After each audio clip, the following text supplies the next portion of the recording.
A week ago, Q News put an article online re-examining Lady Cilento and looking at some of her history. Lady Cilento is accused of racism, homophobia and various other things. People have said, leave her alone, she's dead.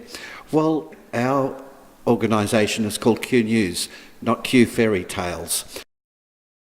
Phyllis and Raphael started writing for the Courier Mail in the late 1920s under the name of Hygeia. One of the topics they covered was compulsory sterilization. In another article, in 1935, they actually said, the better class of families are not breeding sufficiently. The less fortunate people are having too many babies. Isn't that terrible? The peasants are breeding like rabbits. Anyway, they said that the sterilisation had a bad reputation because some people wanted to use it for extreme purposes. But all they wanted to use it for, Raphael and Phyllis Cilento, was for the feeble-minded, for people with chronic alcoholism, for people who might transmit hereditary diseases such as haemophilia, or people who suffered defects in cases of epilepsy, syphilis, and so forth, and as a punitive and preventative measure against moral degenerates. I probably fit in there somewhere, lots of us do. In the article in March 1935 in the Courier Mail, they talked about the danger of the population decline threatening what we know as Western civilization, and they talked about the manifestation of the swan song of the white race.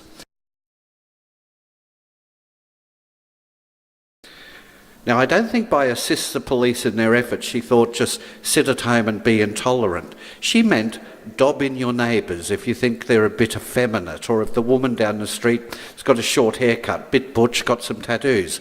Dob her in, let the coppers know, lock her up, she's a lesbian. She really didn't like lesbians much. In fact, in the book The Cilento Way, published in 1984, she talked about lesbians. Girls are far less prone to lesbian practices than boys are to homosexual ones. Some of my lesbian friends might dispute that. Their opportunities are less, their inhibitions greater. Fortunately, women are more readily changed by the wooing of an insistent lover. The wooing of an insistent lover.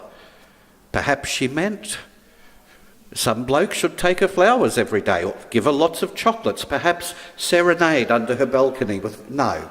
The wooing of an insistent lover basically comes down to either sexual harassment, sexual assault, or rape. Phyllis had found a very polite way of using the old expression that all a lesbian needs is a good fill in the blank.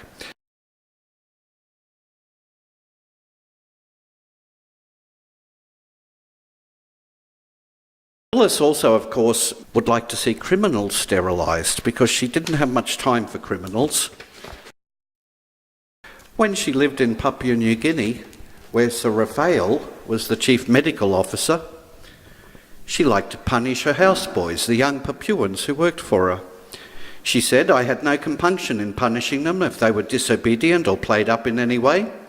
Sometimes one would get high on betel nut, spit it about and be cheeky. Little bastards. As a punishment, I would make the boy hold the brass end of my bedstead with both hands and give him 6 along or even 10 along.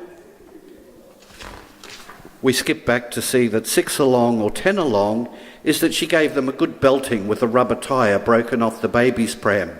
The rubber was useful for this purpose as it hurt, but did not leave a mark or welt to report to the police. She goes on, for other minor delinquencies, I anticipated Mussolini's methods and administered a large dose of castor oil. Mussolini used to have men tied to chairs and administered large doses of castor oil so they soiled themselves. They were humiliated.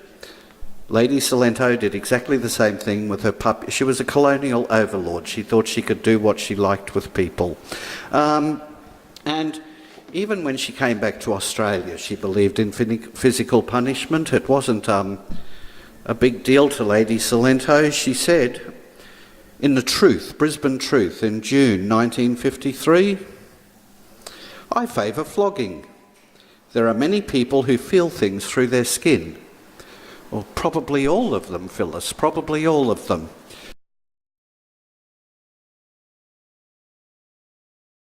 Now, Campbell Newman has said that Benjamin Franklin owned slaves. Yes, but earlier today we popped round to the hospital. We couldn't see Benjamin Franklin's name anywhere on the hospital. We saw Phyllis Cilento's name, Lady Cilento. Phyllis Cilento. Let's take her name off that hospital today.